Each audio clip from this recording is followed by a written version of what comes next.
السلام عليكم ورحمة الله وبركاته، وتحية طيبة للإخوة والأخوات، تحية طيبة لكل المناضلين والمناضلات داخل المغرب وخارج المغرب، وتحية لجميع المشاركين والمشاركات في القناة.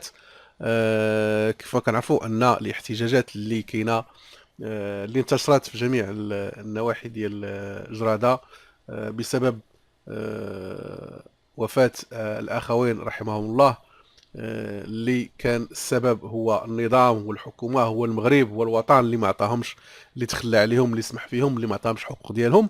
المحاول سميتو الحكومه ديال العثماني كيتخوفوا، قال لك اسيدي، من حراك جديد. ولكن ما خصهمش يتخوفوا. علاش ما خصهمش يتخوفوا؟ لانه سيكون حراك، لان هذا غادي يكون الكماله ديال الحراك ديال الريف، يعني بلا ما يتخوفوا، بلا ما يبقى عادي، لانه خصهم يعرفوا هذه القضيه. لان دابا ملي ناض الريف، ناض الشراده، غادي ينوض مناطق الجنوب. المغرب كله، المغرب كله تيعرف مشاكل، المغرب كله تيعرف اش الوضعيه اللي كاينه في جراده. راه ما كايناش غير في جراده، الوضعيه اللي كاينه في حسيمه راه ما كايناش غير في حسيمه. المغرب كله تيعيش نفس الوضعيه، المناطق المغربيه كلها كتعيش نفس الوضعيه، من مدن، من قرى، من جبال، من سهول، من يعني اي المناطق الصحراويه، المناطق الداخليه، المناطق الساحليه، المناطق الجبليه. يعني المغرب كله، المغرب كله، ديك الرقعه الجغرافيه اللي سميتها المغرب كلها كتعرف واحد الغليان. وذاك الغليان السبب ديالو وهو عدم مبالاة النظام، هو النظام اللي تخلى عليه، اللي كينهب. يعني اي رقعه في الوطن، اي رقعه في ديك الرقعه الجغرافيه المغربيه، كيتخرج منها المعادن، ها الفوسفات، ها الذهب، ها النحاس، البحر كيصيدوا منه، الفلاحه كاينه البلايص اللي فيها السدود كلها ديالهم.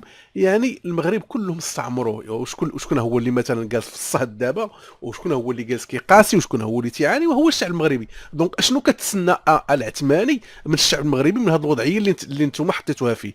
وجاي اون بليس كتقول لهم ان التعليم المجاني ما غاديش يبقى. كيفاش كتسنى ان المغاربه غادي يفرحوا بهاد الاساليب، يعني القديمه، هاد الاساليب الرجعيه ديالكم؟ كيفاش كتسيروا البلاد؟ جالسين كتنهبوا في البلاد، جالسين كتبرعوا في البلاد، ولكن جالسين كتضحكوا من الفوق، جالسين كتجيو كتضحكوا على الشعب وكتقول لهم احنا كنتخوفوا غادي يكون شي، ربما غادي يكون شي حراك اخر. الحراك راه كاين في المغرب شحال هادي.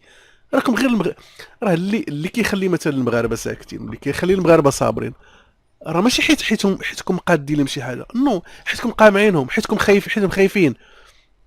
راه كنقسم لكم بالله العلي العظيم، ولو انكم تعطيو للمغاربه يقولوا الكلمه ديالهم في النظام وفي الحكومه، الى غدا غادي يخرجوا ويقولوا نريد اسقاط النظام، نريد اسقاط الحكومه، ونريد رمي كل من عنده مسؤوليه في المغرب ان يرمى في البحر.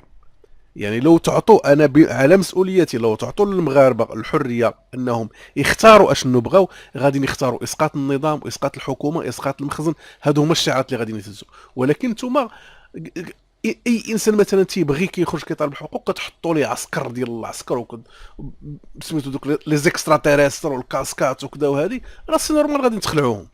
والشعب مسكين، الشعب المغربي راه مقنوع، راه من اللي مشى الاستعمار هو مقنوع. من جا الحسن الثاني هو جالس يقنع في عباد الله، ومشى هويا، وهو جا ولده مازال غادي المسيره ديال القمع، والمسيره ديال التهميش وديال التحقير ديال العبوديه. وهنا تيقول لك، تصاعدت موجة الاحتجاجات في مدينة جرادة المغربية بشكل ملحوظ الخميس، بعد أن خرج أبناء المدينة بأعداد كبيرة لليوم السادس على التوالي لمطالبة حكومة سعد الدين العثماني بتطبيق بديل اقتصادي جديد يخرج المنطقة من الفقر والتهميش. ويبدو أن زيارة مسؤولي وزارة الداخلية المغربية للمدينة لم تفلح في إطفاء شرارة الاحتجاجات التي انطلقت منذ أسبوع عقب مصرع الشقيقين الحسن وجدوان، 23 سنة و35 عاما، داخل أحد مناجم الفحم الحجري العشوائية.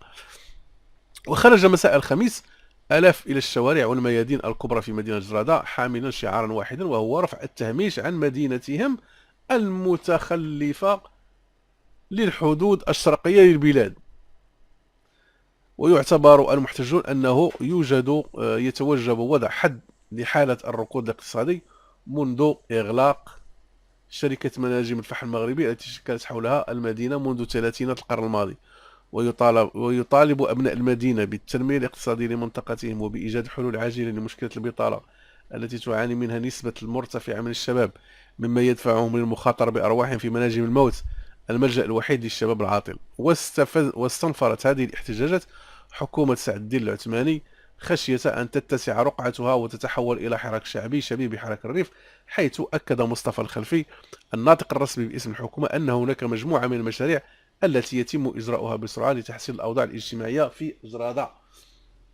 واحد القضيه اللي ما كتبغيش كتفهم ليا انا، هاد الناس ديال هاد الحكومه الصرف الصحي، حتى مثلا كتنوض شي حاجه وكتنوض احتجاجات عاد كيقول لهم راه حنا عندنا مشروع. وانتم هاد النظام اللي كيحكم المغرب راه تيحكم المغرب من بعد الاستعمار. دونك اشنو درت؟ دونك راه حنا المغاربه ما بقاش عندهم الوقت فين غادي يبقاو يتسناو هاد المشاريع هذه. هاد المشاريع كانت دار، كان عليها تطبق من بعد الاستعمار. هاد المشاريع اللي كانت غديروا جراده كانت على الاقل تطبق ملي خرجات، ملي ما بقاش استغلال هذوك المناجم اللي كيستخرج منهم الفحم. يعني في اواخر التسعينات ما بقيتوش كتستعملوا المناجم.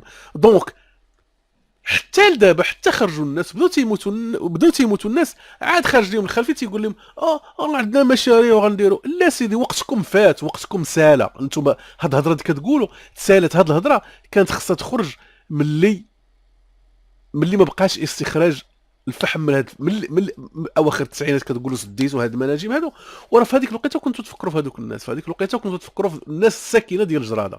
ماشي حتى من بعد 20 عام وحتى انا واللي ما كيعانيش جيتوا راه عاد جايين نتوما كتخرجوا وراه عندنا عده مشاريع. ما بقاش عندنا الوقت ديال المشاريع، خصكم تمشيو في حالكم. الوقت ديك المشاريع سيروا طبقوها في شي دول اخرى. ولكن المغرب ما بقاش محتاج ليكم. المغرب خاصينو شي ناس اللي خصهم يخدموا، خصهم ناس اللي يعني تكون عندهم حلول ظرفيه. ماشي غادي مشاريع عملناها 5 سنين عاد غنديروها من 20 عام غادي تكون. نو، هاد الهضره سيروا كولوها. هاد الهضره الا بغيتي هاد الهضره اش غنقول لكم؟ ما عرفت ما نقول لكم. واوضح الخلفي في نحو ندوه صحفيه عقبت المجلس الحكومي الاسبوعي الخميس في الرباط ان الحكومه منشغله بما يجري في مدينه جراده من احتجاجات واجتماعيه اندلعت منذ وقوع حادث مصرع الشابين الشقيقين باحدى ابار استخراج الفحم في المدينه، مشيرا الى ان رئيس الحكومه سعد الدين العثماني يتابع عن كتب هذه التطورات عن مختلف القطاعات الحكوميه المعنيه وسيكشف عن اي جديد بخصوصه. العثماني، انت اللي كتقول لنا العثماني راه مهتم وتيدير. العثماني عاد زاد للناس، عاد غادي يحيد مثلا التعليم المجاني في المغرب، وعاد زاد للناس في المواد الغذائيه، وعاد غادي نرفعوا الدعم على البوطه. وعاد دابا انت كتجي كتقول لي العثماني، انت والعثماني وبات ممت العثماني والمالك وعمت ممت بات المالك، كلكم سيروا في حالاتكم. كلكم ما بقيناش باغيينكم. المغاربه ما بقاوش باغيينكم. انتم دباليتوا قداميتوا الصلاحيه ديالكم، ما بقيتوا صافي. انتم بيريمي. النظام كله، النظام والحكومه والوزراء والبرلمان واعضاء البرلمان واي واحد عنده شي مسؤوليه في هذا النظام، من الجيش والبوليس والعسكر والجدارميه، اي واحد مثلا عنده مسؤوليه في هذا النظام هذا خصو يمشي في حاله، خصو يمشي ينعس، خصو يمشي يتكا، خصو يمشي يرتاح. واكد المسؤول الحكومي ان وزير الطاقه والمعادن قدم قبل ايام معطيات تدل على المجهود الذي يبذل في المنطقه. اش المجهود كيبذل في المنطقه؟ المناجم تحبسات في اواخر التسعينات، راه تقريبا 20 عام 18 عام هذه. وعاد نتوما كتجيو كتقول لنا راه كاين كتبذل مجهودات والمعطيات وكذا وهذه. وان قبل انتم غير كتكذبوا. شتي انتم هذا النظام كذاب. انتم واحد القضيه فيكم كتخرجوا كتقولوا للناس انتم خونه وانتم كتكذبوا على الوطن وكتكذبوا على الناس ولكن في الحقيقه النظام المغربي راه حياته كله هو عايش غير بالكذوب وبالخواض وبالحراميات. يعني علاش كتبقاو ما كتهموا ناس اخرين، كتبقاو تهموا ناس بهذا الشيء هذا وانتم كتعيشوا هذه الوضعيه هذه؟ يعني عايشين في الكذوب وفي الخواض والتخبيه اش غادي نقول لكم؟ زعما خصكم تمشيو في حالكم. ماشي الا ان المناجم مغلقه بالمنطقه منذ اكثر من 15 سنه. واش عباد الله المناجم مغلقه اكثر من 15 سنه وعاد تجي كتقول لنا راه كاين مشاريع؟ يعني فوقاش هذه المشاريع راه كانت دار ملي كانت غادي تسد هذه المناجم كانت هذيك المشاريع تنوض. وقد منحت رخصا من اجل تثمين الامكانات المعدنيه، واطلق مشروع لاحد لإعداد خريطة جيولوجية للمنطقة، وتم منح 10 رخص للأبحاث الجيولوجية في المنطقة، كما توجد 58 رخصة أخرى. واش شتي دابا القوالب غادي نعطيو رخصة باش يمشيو يقلبوا على داك الشيء واش كاين شي حاجة تما. شتي هذه هي التزكار، يعني هنا بحال كتضحكوا عباد الله، غتبقاو تسكتوهم. راح نعطينا رخص ديال الناس باش يبقاو يبحثوا على المعادن وباش يبقاو يديروا، ولا ما لقاو والو، وسير سنين من 10 سنين ولا سميتو عاد راح دائما كتلقاو شي اعذار اللي ديال الدراري الصغار. يعني كل حكومه ونظام وكذا، ولكن بعض الاحيان كيتقادوا ليكم. ملي كيتقادوا ليكم كتجيو كتبقاو تجيبوا شي حلول ديال الدراري الصغار. ياتي ذلك عقب دعوات للخروج مسيرات في مدينه جرادة الجمعه تحت شعار جمعه الغضب. والسلام عليكم ورحمه الله وبركاته.